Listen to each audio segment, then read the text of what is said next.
Welcome to the Low Carb Athlete Podcast, where we focus on discussing topics to help you burn fat, optimize health, and improve performance in life and sports. Transform the whole you from the inside out with the holistic method. Let's dive in. Here's your host, Debbie Potts. Hey everybody, I'm very honored to have Professor Noakes on the podcast today, The Low Carb Athlete. He has been on the show a couple times in the past 10 years. On our original podcast was Fit, Fat, Fast, and he is just always a resource you want to follow and catch up on his research because he's doing something always, and I don't think you're ever retiring. So thanks for coming on my show today after your work hours.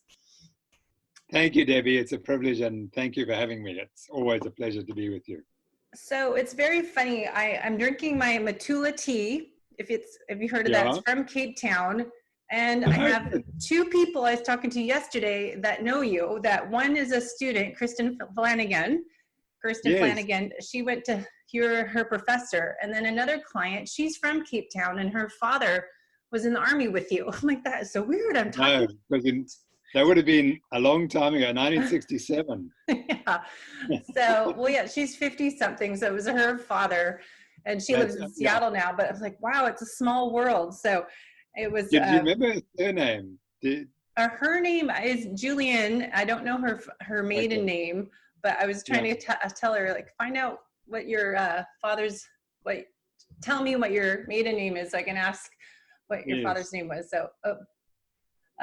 So anyways, it's so funny how the world is connected, and what an impact you made. Actually, she just texted me.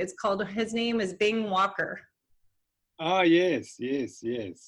So she said he was involved in a study with you at Sports Science Center 10 or 15 years ago, and he was related to heart disease and exercise. Oh, great. Wonderful to remember. Anyways, you've had a lot of influence of people all over the world. So you're pretty much an inspiration, and you don't stop. So give us kind of an update what you're doing. I know the Noakes Foundation keeps growing and growing, and there's lots of studies going on. Give us a little quick recap of what's going on in your world. Well, thank you very much. So let's wind back to 2018. That's when my trial ended. And so I spent a lot of time, over about 6 years. I was being attacked from all corners, and I was able to defend ourselves and to present the low carbohydrate diet for 28 days at the trial, and we won the case. And so that was a massive achievement, because it shows that we proved that the low carb diet it's acceptable, it's safe, and it's not unconventional. That was the charge was that I was prescribing a diet that was unsafe and was unconventional, and we were able to prove that that's not the case. So thereafter, it took a bit of time to recover from all the stress. And I'll be quite frank, I had a little bit of post-traumatic stress disorder. It was because when you're being attacked from all sides, it can get quite tough. But fortunately, I'm now completely all over that and can start focusing on other stuff. So I start working on the Noakes Foundation. And what we did was we raised quite a lot of money from a very kind American donor. And we wanted to look at how the liver functions in patients with low carbohydrate diets or high carbohydrate diets. And in collaboration with a team from Chicago, we were able to show that glucose production by the liver in people eating a low carbohydrate diet is completely normal. And even when they exercise, it's completely normal. So that's fantastic discovery, because it disproves the idea that if you're not eating carbohydrates, you're not producing enough glucose in the liver. We showed that's nonsense. Of course, we knew it had to be nonsense, but now that's documented, and we published that in a very good journal. Our next goal was to then say, right, let's take a group of diabetics and put them on this diet and see what happens, particularly to liver glucose production, because that's one of the real key abnormalities in the disease. You've got this liver that it pumps out glucose. And we wanted to show that if you have diabetes and we get you on the diet, that the liver glucose production goes down. Unfortunately, we ran out of money in the process. And what we were able to do, however, was to get the methods up and improve them and get get them so we're ready for the next study. But what we did do was we found 28 people in Cape Town who adopted the low-carb diet just by reading the book, The Real Meal Revolution. So these were people who had not gone to a doctor, they hadn't gone to a dietitian, they hadn't been on some other intervention. Usually the doctor said to them, this is very dangerous for you, you shouldn't be on it. And we looked at those 28 and we discovered a couple of things. Firstly, the majority had either reversed the disease or put themselves into remission. And there's arguments about the terms. Their insulin use had gone right down and their use of other drugs had gone right down. And there's some who were completely free of all symptoms and their glucose control was perfect and they weren't using any medication. I was one of the group who, in fact, I still need to take some medication to have a normal glucose control. But the point was that we were able to show that you don't need a major intervention. If you give people the information and they're motivated, they can put their diabetes in remission. But what was really interesting was that we wanted to find out, so why did some people be successful and why were some people not so successful? And there was one differentiating factor, that's all. And that was that the people who were successful got rid of all their food addictions, all their food cravings. And they said what made it possible for them was they now controlled what they were eating. They personally controlled what they were eating. And so we realized then that this is a behavior disorder, diabetes. And it's driven by this desire to always be eating and craving foods. And to treat the disease, it's not getting your glucose under control. You've got to get your eating under control and you've got to get the addictive eating stopped. And of course, that opens a whole lot of new, interesting ideas that it's a behavioral disease. And of course, the company Verde Health in San Francisco are the ones who are showing that if you encourage people to do the right behaviors, you can reverse the disease. So that's been one focus. What we've realized, however, is that it's very difficult to fund this type of research. It's very expensive and we can't raise the funds always for that type of research. Mm-hmm.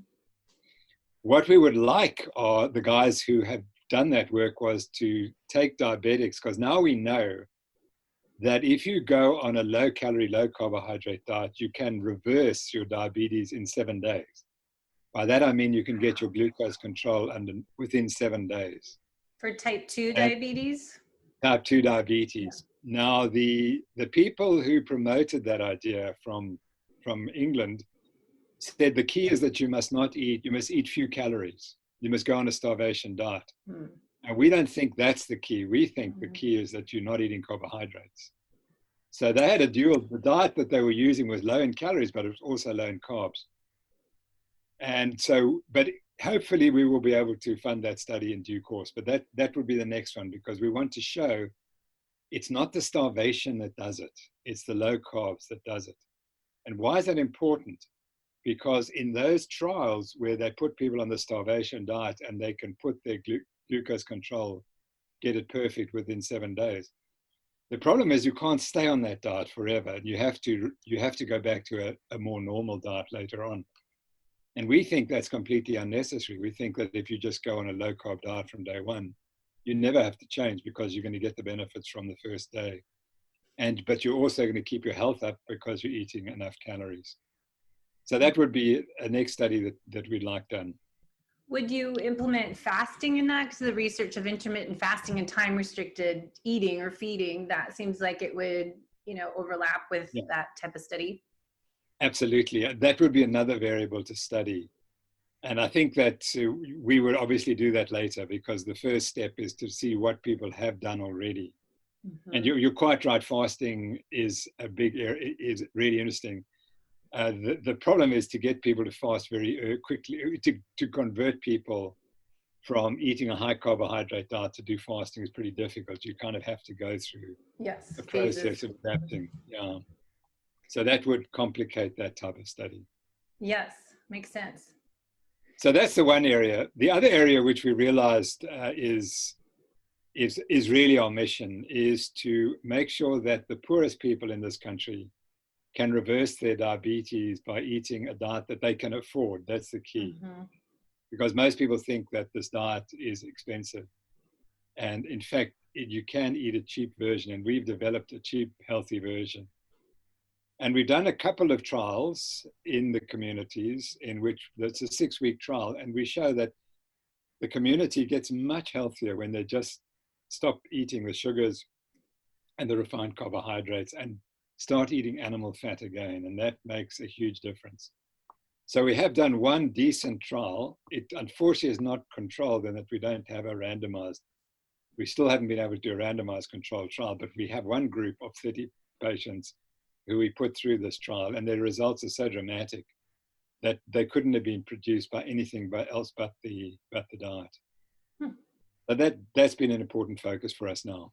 Now, are you able to, to make it more affordable, animal fat, is it grass-fed and, or is it factory processed food? Because that gets complicated too, because then you're giving them animal fat, but how do you make it affordable to not have all the toxic meat fat? Well, it's really interesting in South Africa because, and I'm sure this happens in the North America as well, that if you go to the upmarket supermarkets, they cut the fat off and they give it away. So we have leads into those places, supermarkets, where we can get the fat for little. And the fat is then used in the place of butter and for cooking and for spreading on not on bread, but spreading on crackers. Not on bread. Not on bread.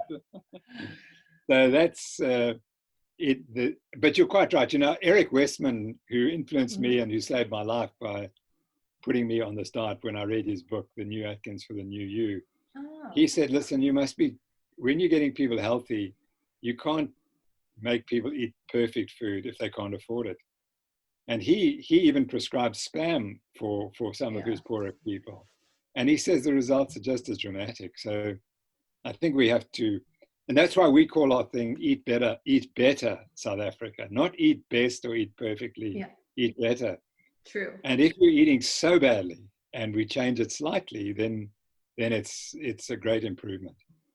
Well, I know Dr. Sarah Myhill in the UK, she does the PK diet, paleo keto, and I think she tries to make it affordable, in her treatment to help mitochondria function and fatigue is similar, that she's trying to make it affordable because she wants people just to be healthy. And I know Eric Westman, we were on Jimmy Moore's low carb cruise together last May, and we're not going this year, but we were talking a lot about that. Just like, how do you want everyone to just eat meat, get the animal fats and vegetables, but he rather people just get what you can. And, they were giving examples of going to fast food restaurants and just get the Wendy's burger patty, and that's better than the alternative. Exactly. Yeah. We can't be perfect in the nutrition, but what people are eating is so bad. And what I'm beginning to realize, that it's animal fat that you want to get back in the diets. And from the research and the writing that I'm doing at the moment, it's clear once we removed animal fat from the diet, that's when we got started to get problems. But people don't recognize that. I'm one of the great advocates that it was replacing too much carbohydrates, which is part of the story. But removing animal fats might have been the problem. Currently, so you asked the other things. We'll come back to the rest of what the Noakes Foundation does. But I'm currently writing, and I'm hoping to turn this into a book, but I'm writing for the CrossFit organization because I've got great friends basically in CrossFit, but also I'm a good friend of the man who started it, Greg Glassman. And he set up a website and a blog for those people like myself who are questioning, and a couple of us write regularly. And I'm writing a series called It's the Insulin Resistance Stupid. Good title. It's not the cholesterol. Yes. And so I've written 12 columns, which are up and everyone can read them on crossfit.org. And they trace the history. I went back and I said, okay, so where does the word insulin resistance first appear in the medical literature? And I went right back to there. And then, of course, I uncovered this whole thing which got hidden, as always happens. Yes. So what I discovered was in the 1950s, there was a lady, Mary Olbrink, and her co-worker, Dr. Mann, and they had decided that carbohydrates caused blood triglycerides to go up. And in their sick people, they had high triglyceride levels, not necessarily high cholesterol levels. And they very interestingly had studied patients over 30 years, their populations, and they found that over 30 years, the diabetic patients, their triglycerides started to come higher and higher and higher, but the cholesterol levels stayed pretty much the same. And the mortality amongst the diabetics, we know, is obviously much worse than everyone else. So they said, that's really interesting that its triglycerides are going up and these people are getting sick. And then they said, what could possibly be driving it? And they said, well, the diets had changed between 1930 and 1960. They found that diabetic patients started to get 2, 3, 4 times as much carbohydrate, because before we had insulin, diabetic patients were given low carbohydrate diets. And just to digress, there was a guy called Newberg who was working on this, and he said the worst thing that ever happened to type 2 diabetics was the discovery of insulin in 1920. Because he said, I was on the verge of proving that a low carbohydrate diet could control diabetes without requiring anything else. But along came insulin and the story changed. So all the patients with type 1 or type 2 diabetes all got insulin and they were allowed to eat the carbohydrate. And then you got this carbohydrate creep. Over the next 40 years, more diabetics were given more and more carbohydrate. So what Dr. Albring noticed was that it was the carbohydrates that were driving the triglycerides. And that was then described as carbohydrate-sensitive hypertriglyceridemia. Now, this reaches a crescendo in 1965, on July the 1st. Oh. And why do I know the date? Because it's a day before my birthday. Not that I was born in 65, but I was born on the 2nd of July. So July the 1st is easy to remember. And on that day, one of the key players in the sugar industry in North America went to Harvard Medical School. And he said, we've got a problem, guys. There were 4 articles in the Annals of Internal Medicine in the June 1965 issue of the Annals of Internal Medicine. And the final editorial was written by this lady. And the 4 papers all said carbohydrates are a problem in diabetes and in heart disease, and sugar's contributing. And so the sugar people spoke to the Harvard professors and they said, listen, we've got a good idea. Why don't you write an editorial in the New England Journal of Medicine saying that sugar is fantastic and saturated fats are bad, which they did. And the debate on carbohydrates ended that day in 1967. Wow. So that killed the carbohydrate theory. Jeez. So it's amazing that there's one day and that's the day. That was it. Finished. And that's why we battled since then. So anyway, so I'm writing all these articles and this is what I've come up with. And I've just completed the next bunch of 11 columns in which I describe the 70 events between 1910 and 2019. 70 events that were used to drive the low fat story, and also the evidence that they were all, that there was no evidence, that most of the evidence, I won't say was fraudulent, but it wasn't proper. And key studies which proved the opposite were hidden. And even studies which raise questions, which say, gosh, you know, it doesn't look like the low fat diet is all it's cracked up to be. They got hidden. And the studies of low carbohydrates, which were beneficial, also got hidden. And so I've tried to put all together those. And when you look at it in a sequence of over 100 years, it's astonishing. There's just no evidence that cholesterol is causing heart disease. Maybe Ansel Keys hit everything and ripped it up. He did indeed. And it's been happening ever since. And it's just astonishing how it's happened. And the reason, and Nina Teicholz in her book describes this very well, that it just became the dogma, and it was driven by the American Heart Association and a small clique of about 7 or 8 doctors, scientists, who controlled everything. They controlled the funding, they controlled the publications, they controlled what you were allowed to write about. And if you put in a protocol like Jeff Volek has for the last 20 years, trying to study low carbs. No, we don't study low carbs, they're dangerous. And so that's how they prevent the research being done.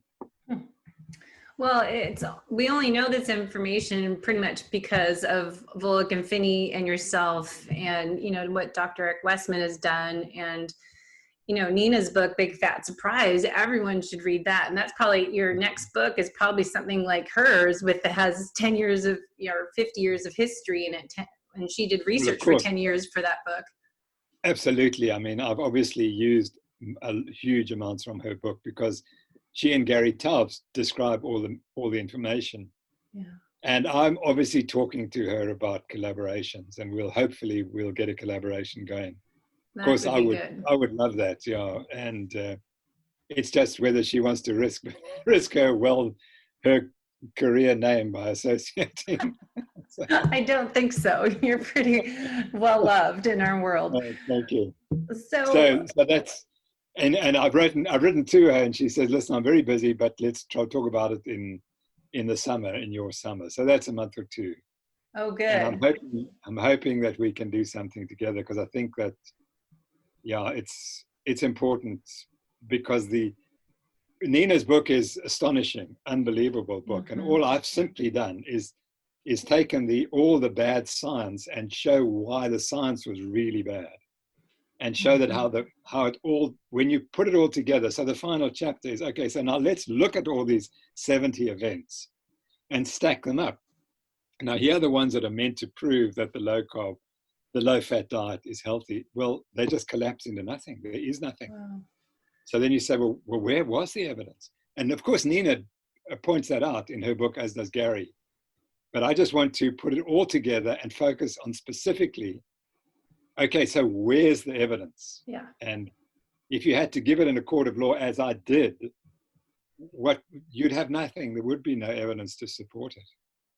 It's sickening, isn't it? Doesn't it just make you angry when you go back and read that research? I mean, it just always gets me fired up when when I was reading her book for my nutritional therapy program, we were required to read that book, and I just reading it get so mad. It's like, and it's such an uphill battle, it's just constantly trying to win over the political nutrition and big pharma and everyone behind it. It's just even what we're dealing with the COVID-19 treatment. It's like, okay, we have to work on the why, and what you're showing is proving that there's no science, and like, here's how you get healthy is working on what you said earlier, self-care, your relationship with food, what you're putting in, environmental triggers. So it's really, commendable to you that you keep working at it, because it is a constant battle.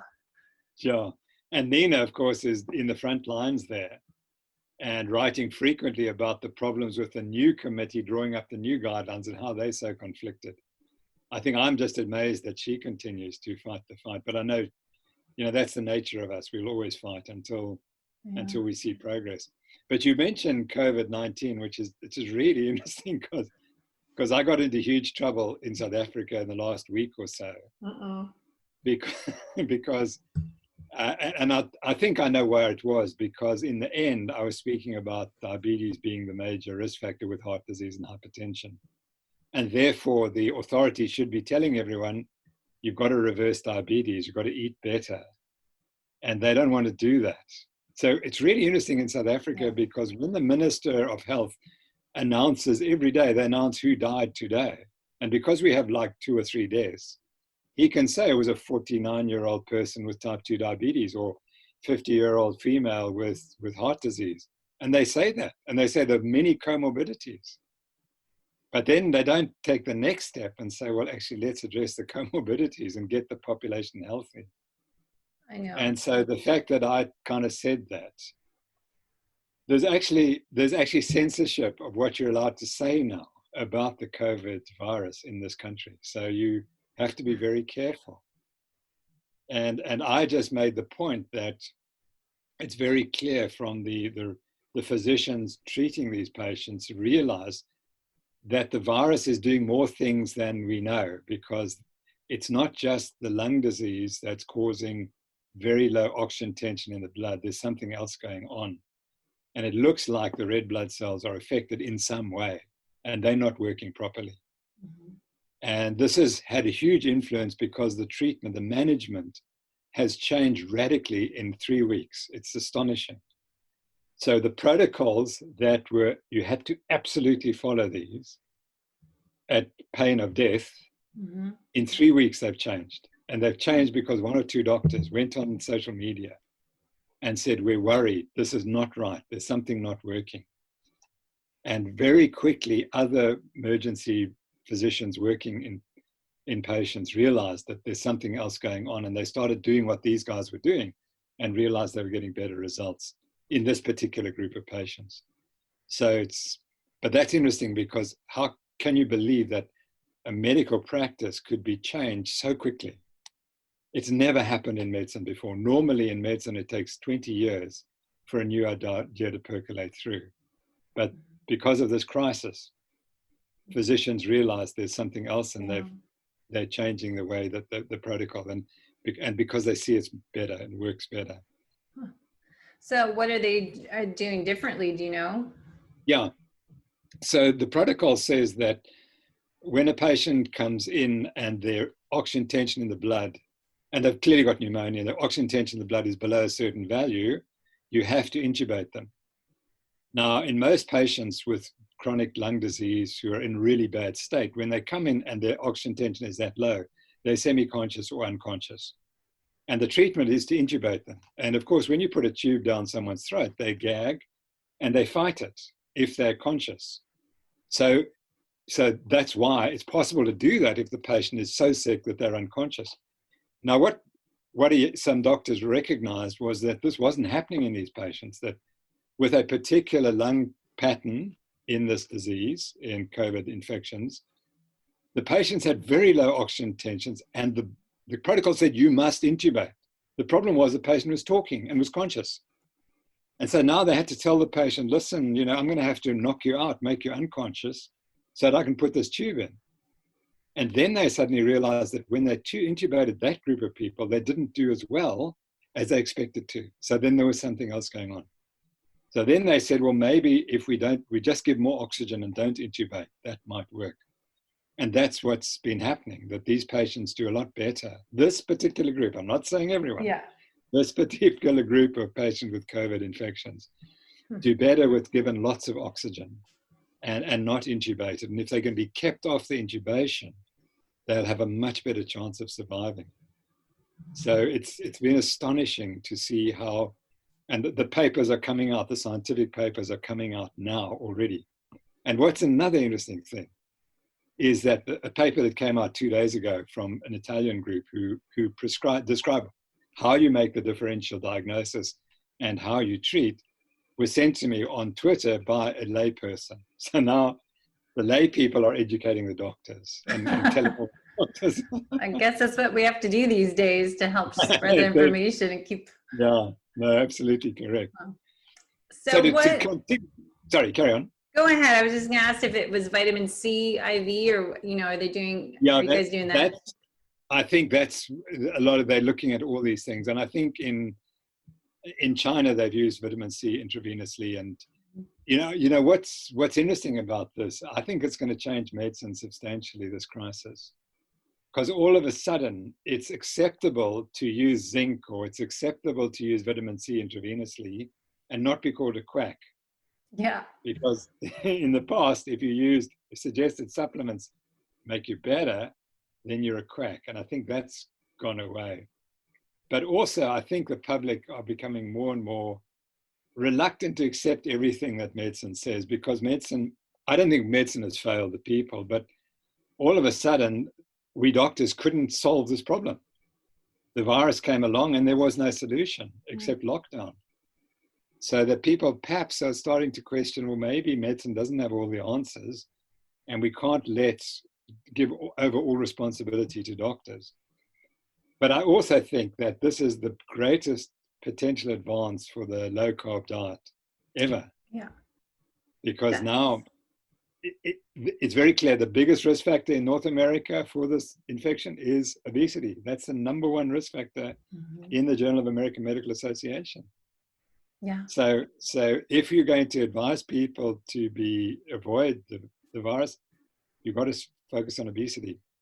I know. And this is why, I would say what's a gift in all experiences. And I keep podcasting and writing and researching and posting and just trying to get this information out of self-care. And what I call the holistic method, you have to work on the whole you. And that includes, the nutrition, exercise, sleep, stress reduction, movement, all that, digestion, gut health, and the importance of, what you eat, how you eat, when, and why is, as you were saying, why you're eating, and that relationship to food that's causing that food addiction to overeat carbohydrates and give you that insulin resistance to get you type 2 diabetes, but also proper digestion and gut health. And no one, in the medical field don't talk about that, but that's what I keep trying to share. It's like your immune system is 80% or so in your gut wall linings. Shouldn't we be staying at home and working on that instead of isolating and hibernating and not being,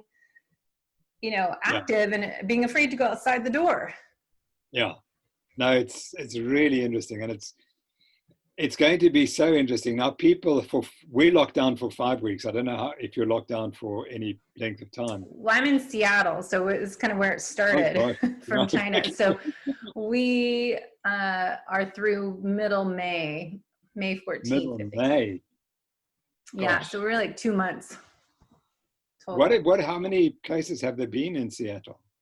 I haven't watched as much because I've been watching BBC because I like their news stories over the US stories.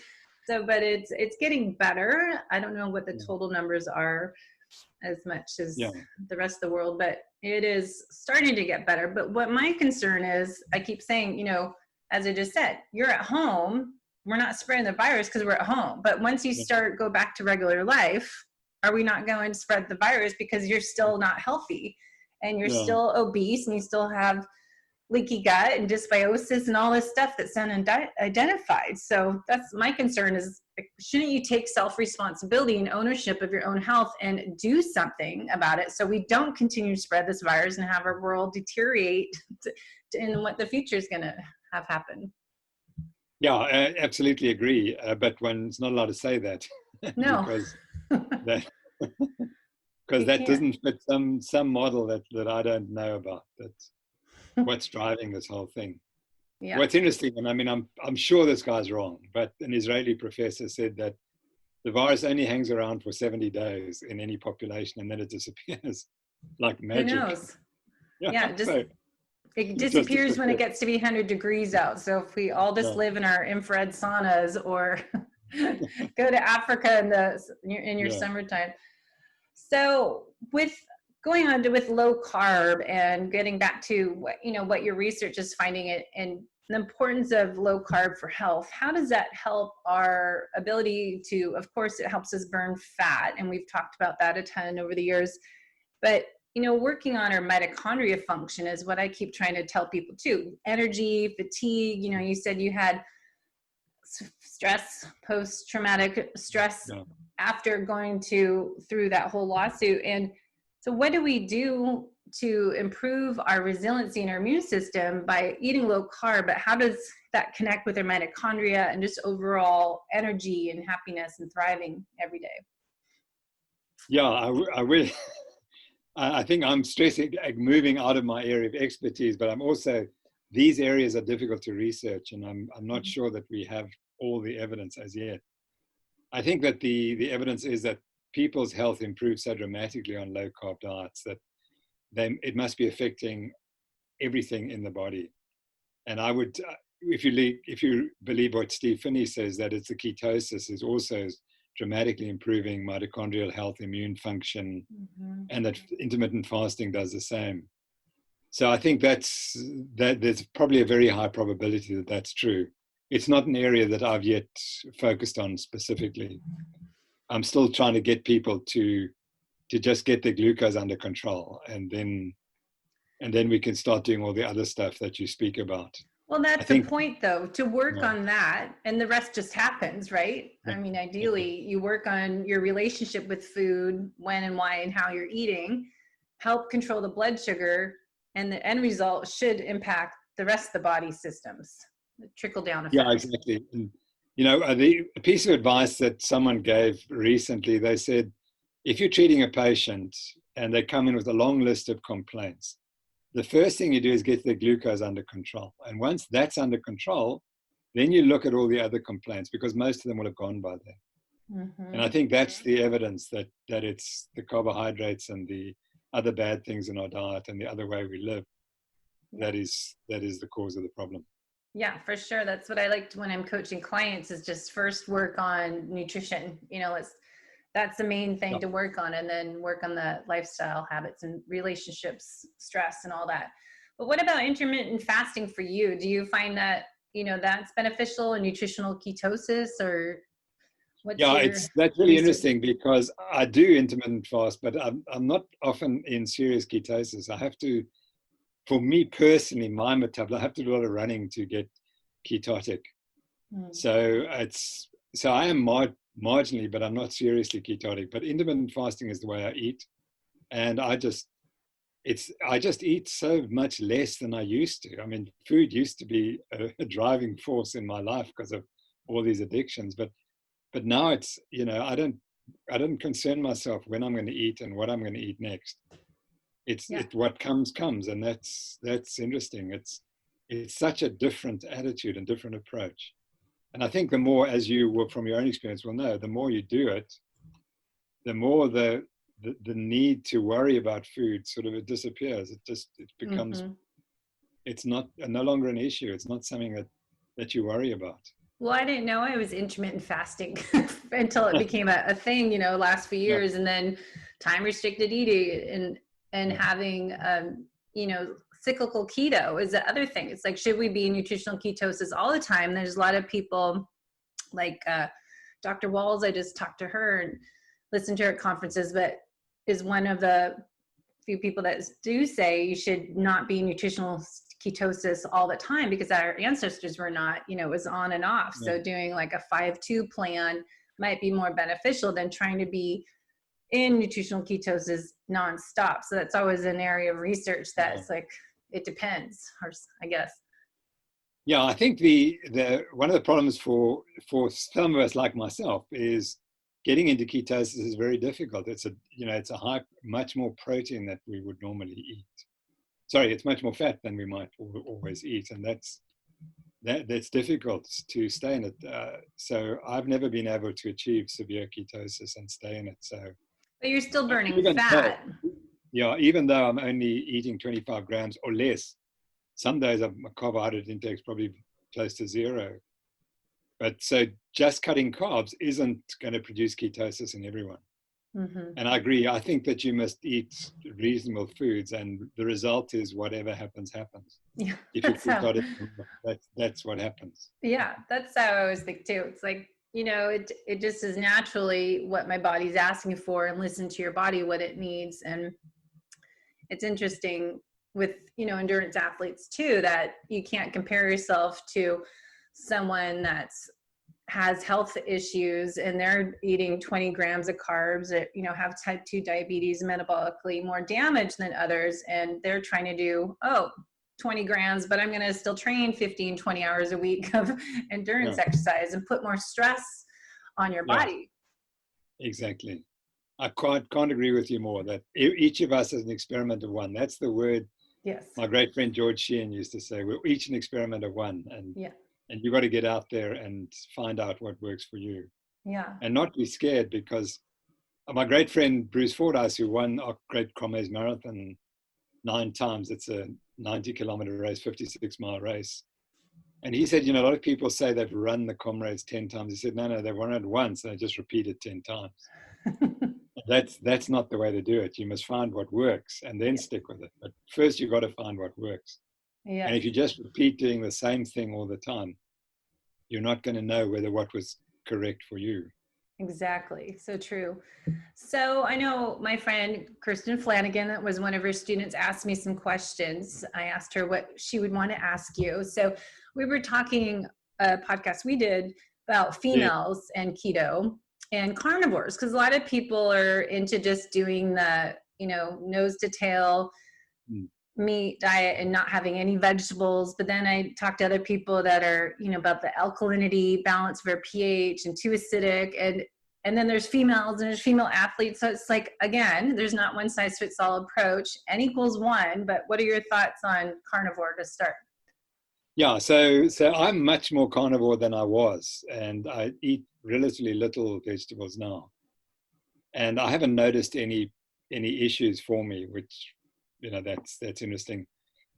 I also receive regular letters, emails and tweets and so on, people saying that they've reversed chronic diseases with going carnivorous.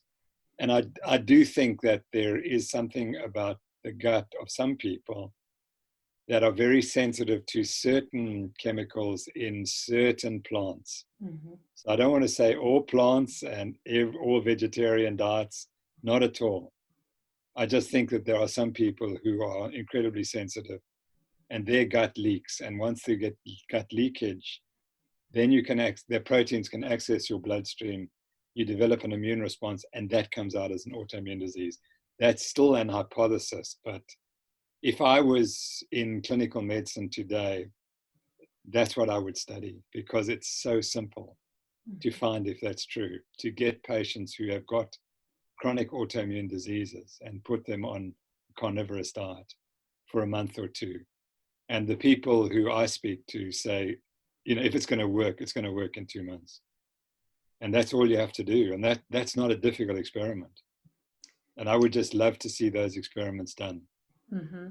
But do you feel like if you're doing more carnivore, you need to be eating the organ meats to get the full nutrient balance? Micronutrients? I think that nutrition is so complex. It's so complex that we really are scratching the surface. And I'll give you an example.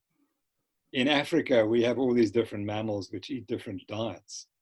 And most of them eat profoundly restricted diets. And the one is the giraffe. The giraffe eats one plant, essentially one plant, acacia leaves.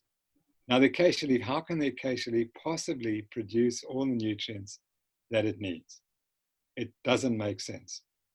So this animal must have, over millions of years, produced the bacteria in its gut that when they fed acacia plants, they produce all the nutrients that this animal requires. One of my colleagues, this is a lovely story, one of my colleagues was called to North America to look at the zoos because their rhinoceroses coming from Africa were all dying, and they were dying of iron overload.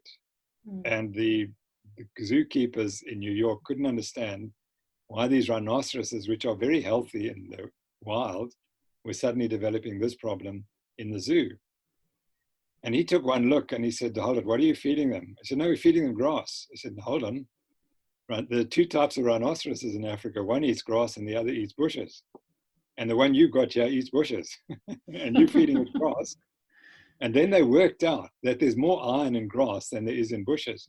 And these rhinoceroses, over tens of millions of years, have developed a gut that can absorb iron from nothing. It can hyper-absorb iron. So if you give it just a touch more iron present in grass, that's it. The animal will develop iron overload and die as a result. Wow. So that's just an indication that there may well be some people who can live on a carnivorous diet without needing supplements or without eating other organ meats.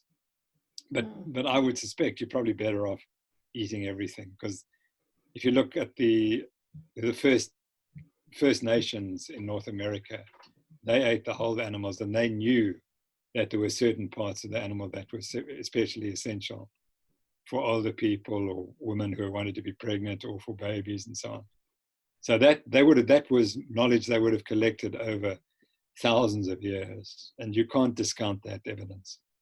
Yeah, it just is gross. It just is not tasty sounding to me, but I understand it. I just can't do it.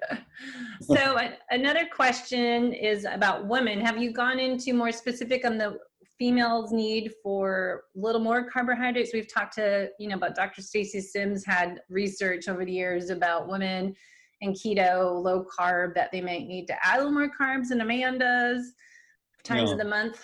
It's a whole nother research study. That's an area I'm not aware of. So I'm behind on that one. Okay. So it'll be very interesting to see if that's the case. But again, it comes down to the same old story. N equals 1? N equals 1, and we're all a little bit different. And we all have a different gut flora. We have a different grandmother. We have different mothers. We had a different experience there, what they ate in their pregnancies, what they were fed when they were weaned, and so on. And all those factors come into what will make you healthier with the foods that you're eating. Mm-hmm. Yes, I've done the DNA Fit. I know they have people in Africa, South Africa, that they have an office down there, but DNA Fit, and there's other genetic programs that are interesting to look at what your body does best with based on your genetics and with nutrition and exercise recommendations. But I've had mine done. I've done it a couple other programs, and it's, I do better with low carb, but it's funny. I was thinking, well, who does better with high carb?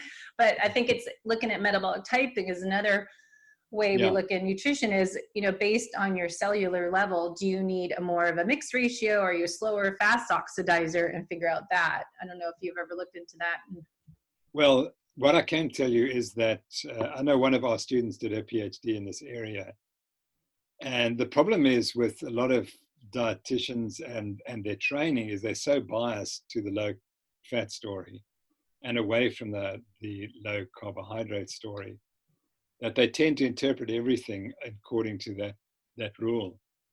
And so when the results come back, they're still biased to give you a low fat diet, even independent of what the results say. And I would question the original research. What was the basic beliefs of the people who did the original research? And were they looking for the genes that would say a low fat diet is better? Because bias goes back, all the way, and we're all biased. And it's very difficult if you have been promoting a particular diet for a long time, not to see that all the evidence points towards that diet being better. And so that's what worries me. I never saw on that testing a person told to eat a low carbohydrate diet on the basis of that testing. That's in Cape Town. I'm not talking about the rest of the world. But the bias in Cape Town is so much that you would literally get thrown out of the profession if you told someone to eat a low carbohydrate diet. So then they use the testing, and the testing always confirms that you must eat a low fat diet. So then the question is, well, how specific, how accurate is this testing? Yeah. Wow. So again, N equals 1. And I always tell people test and not guess. I mean, test your blood sugar. Isn't that just the best way to know if you're eating right for your metabolic type or for your body? I must tell you a lovely story on that one because so a colleague who works for a big insurance company, and they extended into other countries all over the world. And now they wanted to introduce a new program, and they'd read the research from Israel, which shows that if you are, that the ability to cope with carbohydrates differs in different people, and that some cope slightly better with others. So that just saying this is carbohydrate, you must need carbohydrate. Some people could eat a little bit more carbohydrate. So then they wanted to set up a testing. So then they started looking with continuous glucose monitoring. And so he said, Tim, I'd like you to use your continuous glucose monitoring, and you just eat your diet and I'll eat my diet, you see. So this is this doctor. And so when it came back, I'd done my diet. My glucose was flat, just all day, every day, just flat. And the results were amazing. I mean, he'd never seen results like that in someone my age. And then his results were all over the place. And he asked me, so how would you analyze the data? I said, well, I think the time that your glucose is above 6.5, I'd quantify that as a percentage of the time and say, and it turned out in his case, I think it was 30% of the time his glucose was above 6.5. And so I said, if you're going to eat carbohydrates, that's the result you're going to get. Maybe if you're slightly different, it's going to be 25% of the time, or it's going to be 40% of the time, but it's going to be high. And the only way you can get the glucose down is don't eat carbohydrates. And that's the message that you have to give. You can't take everyone and say, okay, now we're going to titrate the amount of carbohydrate you're allowed to eat. It's still going to be 50 or 100 grams. It's never going to be the 300 grams that people want to eat. So as soon as you say we're going to measure your glucose, well, you might as well just say, well, okay, well, let's keep the carbohydrate intake down at below 50 grams per day. You think, people probably staying at home right now are having more blood sugar issues because what got bought off all the grocery store shops when people said they were going to be stuck at home for a month, they bought a bunch of processed foods that were probably all carbohydrate based and lots of garbage. Yeah. And not eating. Like we ordered three shipments of Butcher Box, which is grass-fed meat. We ordered that 3 times this month instead of, the normal people go buy the cereals and the breads and the crackers and chips and all that. And the vegan fake meat. Yeah, that too, another topic. So I know we're running out of time, but last question, or there's 2, Kristen, as who have the people been supporting you the most through your journey, changing your mindset publicly and going on trial for it in South Africa and around the world? Well, unquestionably, it was Eric Westman and Volek and Finney who inspired me with their book. And that when I read that book, it took me 2 hours to realize I'd got it all wrong for 33 years. So that's quite powerful if you think. Yes. That one book in 2 hours managed to change my mind completely. And the reason was because I knew that they were good scientists and I trusted them. And they had one statement. It said there are 150 clinical trials of this diet. And Eric and Jeff and Steve are the ones who've done most of those studies early on. So they're hugely, hugely influential.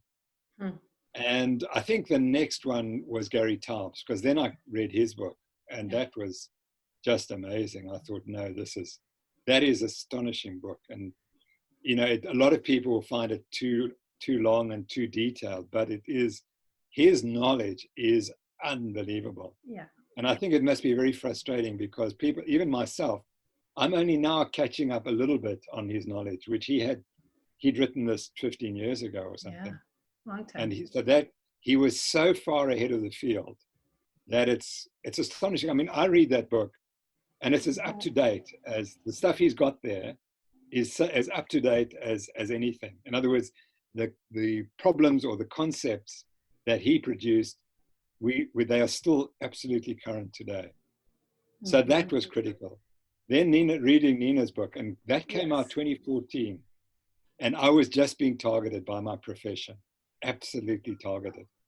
And one of the great moments for me was this.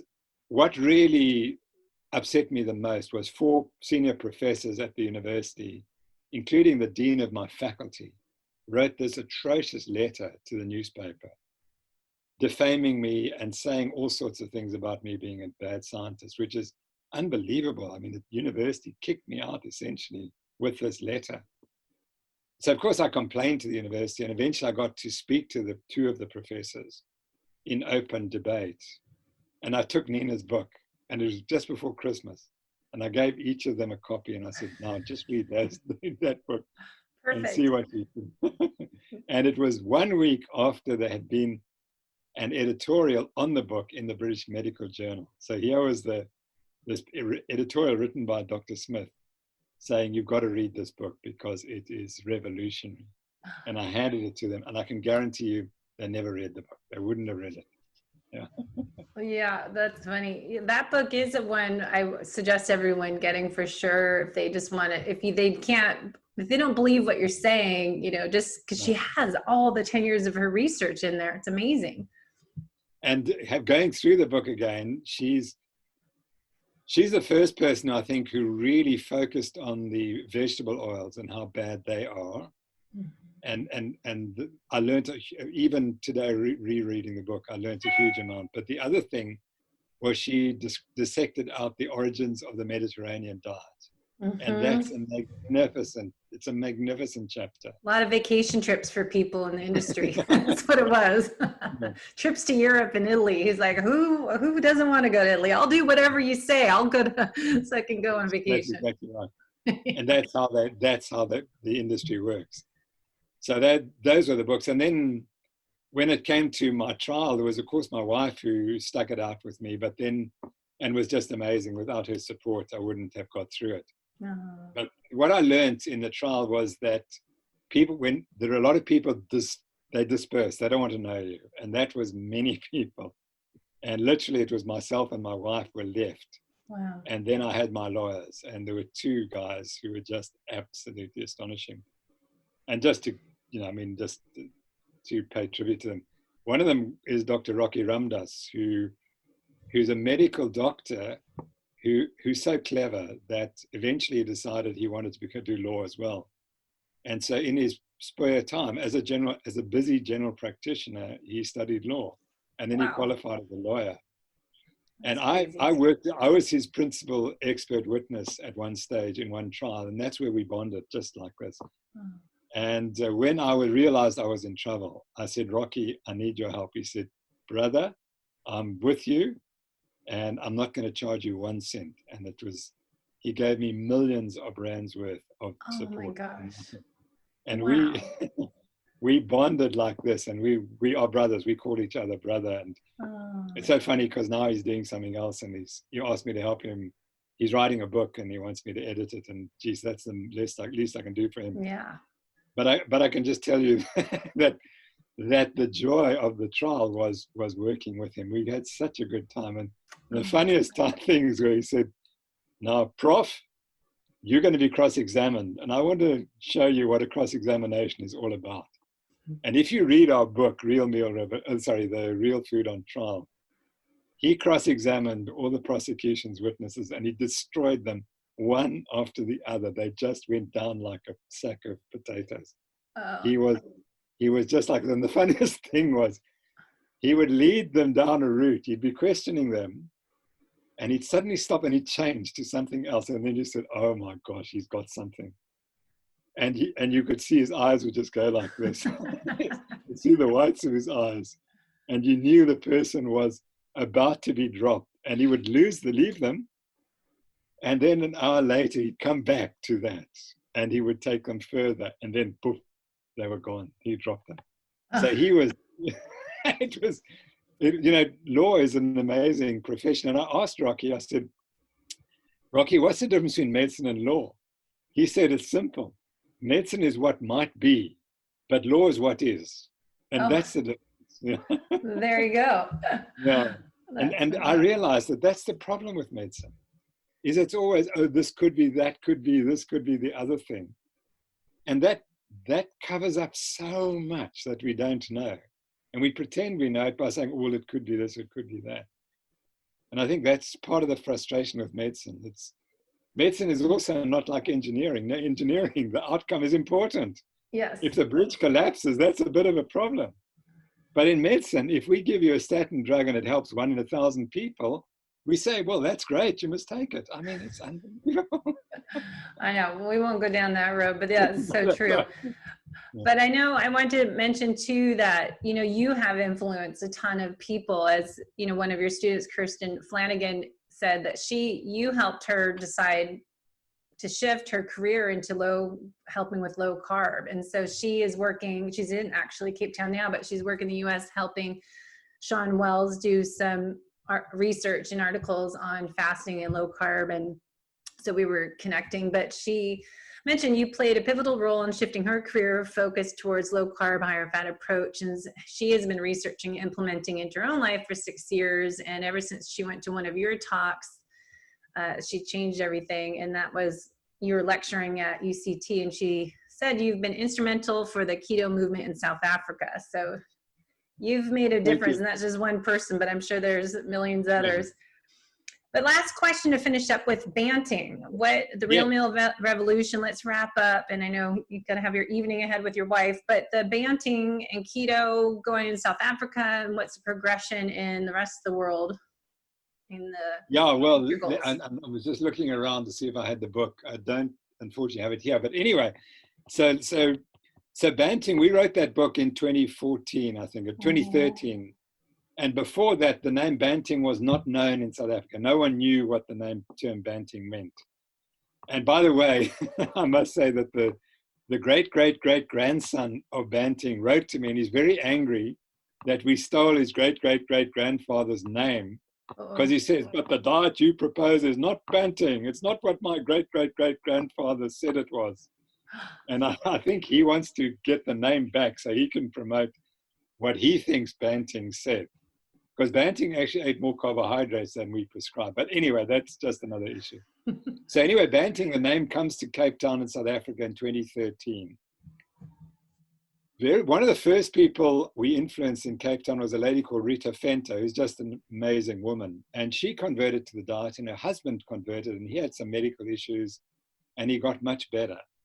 And then she said, you know, Tim, the problem with your book, The Real Meal Revolution, is it just tells you how to prepare a meal.